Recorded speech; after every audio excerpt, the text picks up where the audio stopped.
ரோஹித் சர்மா 7ஆம் நாள் இரவு 9 மணி. இன்னும் கூட பாத்தீங்கன்னா இவங்க எப்படி கப்பு ஜெயிச்சாங்கன்னு சொல்லிட்டு நம்பவே முடியல. ஏன்னா 30 பாலுக்கு 30 ரன் தான் அடிக்கணும். அங்க பும்ராவோட இந்த 2 ஓவர், சூரியகுமாரோட கேட்ச், அன்னைக்கு ரோஹித் சர்மா வாக்கிங் செலிப்ரேஷன்ல கப்ப தூக்கும் போது இப்ப கூட நினைச்சா கூஸ் பம்ப்ஸா தான் இருக்கு. நான் ரோஹித் சர்மாவோட பெரிய ஃபேன்லாம் கிடையாது. ஆனா அன்னைக்கு 2019ல தோனி ரன் அவுட் ஆகும்போது அந்த மனுஷன் கலங்கி நின்னாப்ல. அப்ப எனக்கு பெருசா ஃபீலா தெரியல. இப்ப 2023ல ஆஸ்திரேலியா கிட்ட தோக்கும் போது கூட ரோஹித் சர்மா தலையை குஞ்சிட்டு வந்து கண்ணுல இருந்து கண்ணியா வருது. அப்ப கூட பெருசா ஃபீலா இல்ல.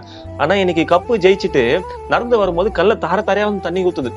அப்ப நினைச்சேன், நான் ஏன் ரோஹித் சர்மா ஃபேனா இல்லன்னு. இன்னத்துக்கும் பார்த்தா அந்த மனுஷன் ரிட்டையர்மெண்ட் வேற. இந்த ஷேவா கம்பீர்லாம் பார்த்தா T20ல ஓப்பனிங்ல இறங்குவாங்க தெரியுமா? அப்ப அவங்க ரிட்டையர் ஆகும்போது கூட எனக்கு பெருசா ஃபீலா தெரியல. ஆனா இன்னைக்கு T20ல ஓப்பனிங் பேர் பாத்தீங்கன்னா தவான் ரோஹித் இல்லன்னு சொல்லிட்டு நினைக்கும் போதுதான் அதை பத்தி யோசிக்கவே முடியல எப்படி இருக்க போகுதுன்னு. ரோஹித்தே, இதுக்கப்புறம் நீங்களாம் சேர்ந்து வேர்ல்டு கப் எப்படி ஜெயிச்சு கொடுக்க போறீங்கன்னா எங்களுக்கு தெரியல. பட் ஜெயிச்ச வரைக்கும் உனக்கு வருமா, உன் குஞ்சுக்கு வருமா? வண்டியில எத்தனை தலை இருக்கு பார்த்து சொல்லுங்க. வண்டியில ஒரே தலைதாயா இருக்கு. தலை